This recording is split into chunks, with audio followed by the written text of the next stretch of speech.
კოქსართროზი. კოქსართროზი ოსტეოართროზის ყველაზე მძიმე ფორმაა. უმთავრესად ქალებს ემართებათ და კლიმაქსურ პერიოდს ემთხვევა. დაავადება თანდათან იწყება. მენჯ-ბარძაყის სახსრის დაავადება პირველად უმნიშვნელოა. მენჯ-ბარძაყის სახსარს თავდაპირველად უმნიშვნელო მონაცვლეობითი, ხოლო შემდეგ ინტენსიური ტკივილი ეწყება.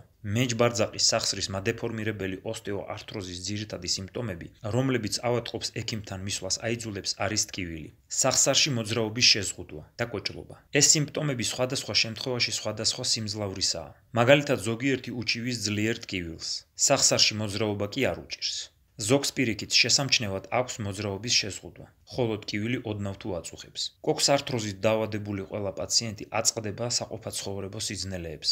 მაგალითად, უჭირს ფეხსაცმლის დასმის შეკვრა, სკამიდან წამოდგომა, ჩაკუზვა. მოსვენებული მდგომარეობიდან აქტიურში გადასვლისას მენჯ-ბარძაყის არეში ტკივილი ძლიერდება, ხოლო გახურების შემდეგ მცირდება. ტკივილის ინტენსივობას ზრდის ვერტიკალურ მდგომარეობაში დიდხანს ყოფნა, ხანგრძლივი სიარული, გადაღლა, ხოლო ტკივილს ამცირებს დასვენება. ზოგ შემთხვევაში ოსტეოართროზი ვლინდება კოჭლობით, რომლის მიზეზია მენჯ-ბარძაყის სახსრის ტკივილი, სახსრის დეფორმაციის გამო კიდურის დამოკლება და კონტრაქტურის განვითარება, კუნთების სისუსტე. როგორც ითქვა, კოქსართროს ახასიათებს მოძრაობის შეზღუდვაც.